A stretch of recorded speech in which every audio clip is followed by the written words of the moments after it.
O banco do Erebancos. Personalizados, aqui é comprado tudo. O original dela tá guardado.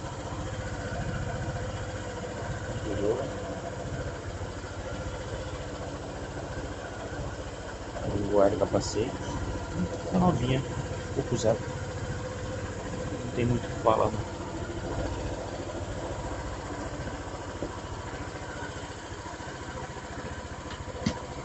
Tem postinho também. Do Erebancos, Rio de Janeiro. Baúzinho vai junto.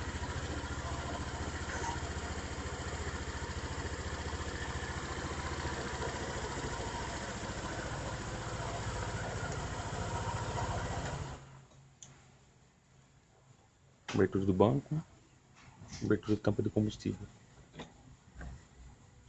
Fácil acesso. Aí você tira, abastece, fecha. Não precisa nem abrir o banco da moto como algumas outras scooters. Muito bom de alumínio. Essa balança, vamos dizer assim, scooter não tem, né? De alumínio também, muito bonita.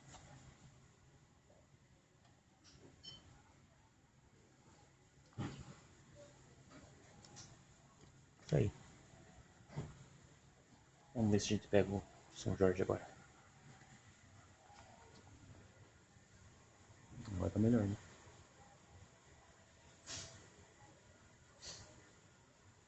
Isso aí. Um abraço.